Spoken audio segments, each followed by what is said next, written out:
최근에 한 고객님께서 이런 질문을 하셨거든요. 네, 딜러님, 왜 X5는 같은 모델인데 이제 7인승 시트에는 왜 후륜 조형이 안 들어가요? 그래서 저도 궁금해서 생각을 해봤고 오늘 그 이야기에 대해서 조금 한번 해보려고 합니다. X5 40i에서 이제 M 스포츠 보시는 분들 많죠. 여기서 이제 P1 패키지를 고민하시는 분들이 많으실 텐데, 근데 좀 이상하지 않나요? 그 후륜 조향이 이제 5인승에만 들어가게 돼요. 오늘 일단 이 질문에 대해서 일단 저만의 일단 내피셜로 이제 제가 갖고 있는 생각을 한번 풀어보려고 합니다. 일단 다른 생각을 갖고 계시거나 아니면 사실을 알고 계신 분들이 있으시면은 편하게 댓글로 말씀 주시면 제가 또 시정하고 많이 배우도록 하겠습니다. 자, 시작 한번 해볼게요. 요 X5 모델의 저희 이제 어프로치 북이에요. 여기 이제 X5는 이제 두 가지 모델로 이렇게 딱 나뉘게 되는데, 이제 X라인이냐 아니면 M 스포츠 모델이냐, 그리고 M 스포츠 안에서도 이제 7인승 모델이냐, 이렇게 이제 세 가지로 크게 나눠지는데, 일단 이거는 가솔린이에요. 가솔린인데 원래 기본은 이제 P1이 안 들어갔었단 말이에요. 그래서 이제 가격 자체가 이렇게 이제 개별 소비세 인하된 가격으로 이렇게 표시가 됐었는데, 어느 순간부터 이 아래쪽에 보시면 P1 모델이라는 게 좀 생성이 됩니다. P1에서 이제 7인승이 있고 5인승, 아무것도 안 써있는 건 5인승인들인데, 여기 아래 보시면 플러스로 돼 있어서 이제 인테그랄 액티브 스티어링이 추가가 돼 있죠. 요게 바로 이제 오늘 말씀드릴 후륜 조향에 관련된 거예요.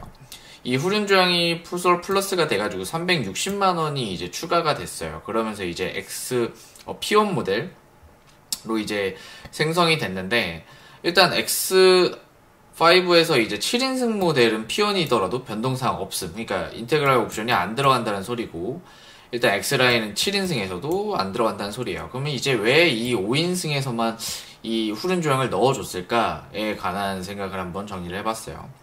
근데 지금 차량 가격이 이제 7인승도 200만원이 올랐고, 액티브 스티어링 올라서 360만원 올랐고, X라인은 190만원 올랐어요. 이 액티브 스티어링 휠 후륜 조향 가격이 160만원 밖에 안 된다. 이게 BMW 코리아에서는 이렇게 생각을 하고 이제 그 옵션에도 넣은 것 같습니다.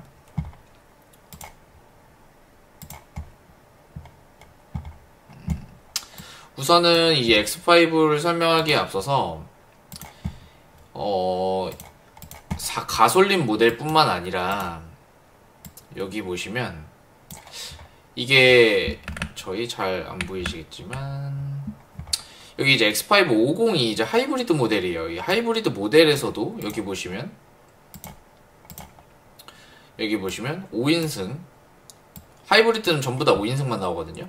여기서도 360만원이 동일하게 추가가 돼가지고 후륜 조향이 추가가 됐고요. 이제 완속 충전이 이제 7kW에서 11kW가 증가를 했다 해서 이제 5인승 P1 모델만 또 후륜 조향이 들어갑니다.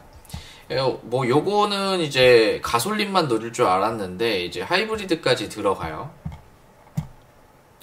그래서 일단은 제쳐두고, 오늘 일단 궁금한 거는, 그렇다면 왜 이제 BMW 코리아가 이 5인승에서만 이제 요거를 넣냐를 한번 생각을 해봤습니다. 그래서 우선 제가 생각했을 때 첫 번째, 곰곰이 생각했을 때 재고인가? 이 재고라고 하는 거는 7인승 시트가 대기가 더 많아요. 그러니까 7인승 시트가 더 인기가 많냐 5인승에 비해서, 딱히 그런 것 같지도 않아요. 그러니까 5인승이 잘 팔려요. 이제 7인승도 잘 팔리고, 근데 7인승 시트만 이제 대기가 많이 쌓여 있거든요.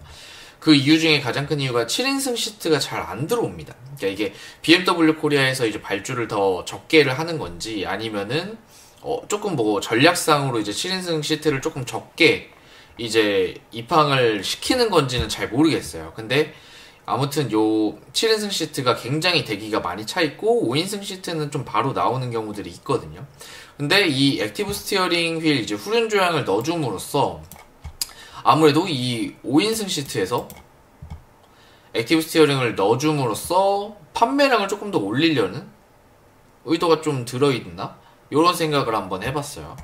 그러면 이제 5인승 시트랑 7인승 시트랑 어느 정도 이제 수요 캐파가 좀 맞아질 거라니까, 그렇게 해서 이제 5인승 시트에서만 넣어준 게 아닌가? 생각해봤고, 두 번째 생각이 든 거는 공간적인 제약이 있나? 일단 5인승 시트랑 7인승 시트의 가장 큰 차이점은 이제 뒷자리 3열에 이제 시트가 추가되냐 안 추가되냐의 차이잖아요. 근데 이 무게중심 밸런스적인 것도 생각을 해야 되고, 그 아래 들어가는 뭐 후륜 서스펜션과 하체 설계 계획에 민감한 옵션이란 말이에요, 후륜 조향이. 그래서 그거 자체로 이제 못 들어가는 게 아닌가? 그런 생각이 조금 들었고요. 아무래도 7인승 모델 같은 경우에는 3열 시트를 탑재하기 위해서 후륜 서스펜션, 그 휠 하우징 주변 공간이 다르게 설계된다라고 해요. 그래서 이제 5인승 시트랑 이제 7인승 시트랑 이제 구분돼서 나오는 게 아닌가 좀 싶고요. 또 세 번째는, 주행 성향? 아니면 타겟 고객을 명확화? 요거 어떤 말이냐면, 이제 1번이랑 조금 내용이 일맥상통한데, 주행 성향, 즉, 이제, 5인승은 이제 약간의 스포츠성을 좀 더 띄고 있고, 운전의 재미를 중요시하는 이제 고객층이다 보니까, 뭐 차선 변경을 할 때라든지, 유턴을 할 때라든지, 그런 부분에서 이제 조금 더 도움을 주기 위해서 이 후륜 조향을 넣어줬다. 라는 썰이, 뭐 가설이 하나 있을 수 있고, 7인승은 아무래도 이제 패밀리적인 중심이고, 그 다음에 2열이 리클라인이 가능하기 때문에 편안함, 실용성을 우선 주기로 한다.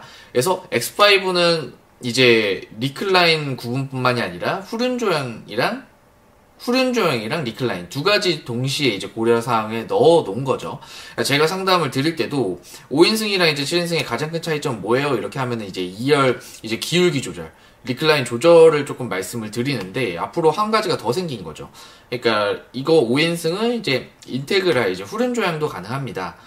요렇게 스포츠성, 즉 이제 앞자리만 거의 주로 이용을 하냐, 아니면 뒷자리까지 이용을 하냐에 대해서 고객 타겟층을 조금 더 명확하게 하려고 한 속셈이 아닌가 라는 생각을 조금 해봤고, 아니면은 네 번째, 큰 그림, 가격. 이게 조금 민감할 수 있는 부분인데, 큰 그림을 그린 게 아닌가. 일단은 보시면 7인승 시트가 200만 원이 올랐단 말이죠, 가격 자체가. 일단은 5인승은 이제 뭐 인테그랄로 올랐으니까 360만 원이고 7인승은 200만 원 이렇게 올랐는데, 조금 가격적인 거를 둔화시킴으로써 7인승 가격을 조금 더 올리는 거죠. 인테그랄을 나중에 올림으로써. 요거에 한 가지 예를 들어드리면, 520i M 스포츠 기준으로 뭐 520i 베이스도 그렇고, 옛날 이제 에디션 모델이었어야지만, 아니면은 그 사전 계약을 했어야지만 이제 인터랙션 바, 그 LED 바가 들어갔단 말이죠. 근데 요즘에는 520에는 다 들어가요. 이게 뭐 P1-1이라든지 P1 모델이라든지 이런 모델들이 다 들어가기 때문에 나중에 되면 어쩔 수 없이 이제 7인승에도 후륜 조향이 들어갈 수밖에 없다. 요런 생각을 좀 합니다. 그래서 이제 가격 같은 것들을 조금 민감한 부분이기 때문에 조금 천천히 올리려고 하는 건가? 5인승을 먼저 가격 오른 거를 보고 5인승이 얼마나 더 잘 팔리는지, 아니면 요게 이제 빼야 되는 옵션인지 아니면은 추가해야 되는 옵션인지를 이제 한번 봐야 된다. 를 간을 볼 수 있는 거고, 일단 다섯 번째는 부품이 남나? 뭐 부품이 남는다고 해서 이제 추가적으로 더 주진 않겠지만 이런 경우가 있어요. 그러니까 그 단종 모델에 앞서서, 그러니까 없었던 그 옵션들을 다 넣어주는 경우가 있거든요. 예를 들면 뭐 6GT에서 뭐 파이널 에디션이라든지, 아니면 뭐 그릴 랩핑을 조금 더 해준다거나, 아니면 뭐 후륜 조향을 넣었다 뺐다 뭐 이런 차이점을 했는데, 이제 X5가 나중에 이제 뭐 풀체인지를 대비해서라도 후륜 조향 요게 이제 조금 더 많이 남은 거죠, 이제 부품 자체가. 그래서 요걸 조금 껴놨나? 라는 생각도 조금 들고요.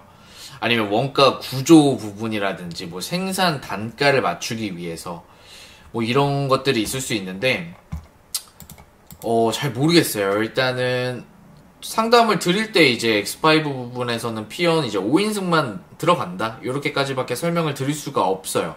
왜냐면 그 뒤에 일은 뭐 BG분도 그렇고 이제 딜러분들도 그렇고 다 나와봐야 아는 거기 때문에, 그리고 BMW 코리아에서 어떻게 상품을 구성하는지에 따라 다르기 때문에 그거는 나중에 또 나와봐야 안다, 이렇게 설명을 드릴 수 있을 것 같습니다. 자, 여러분들의 생각은 어떤가요? 저는 이제 현업에서 이런 부분들을 계속 생각을 하다 보니까 이렇게 뭐 내피셜이 좀 나왔는데 저보다 조금 더 잘 아시고 차에 대해서 조금 더 많이 아시고 이런 부분에 대해서 관심을 갖고 계시고 뭐 엔지니어 분들이라든지 이런 분들의 고견을 한번 들어보고 싶습니다. 제가 굉장히 궁금했던 부분 중에 하나거든요. 그래서 오늘은 여기까지.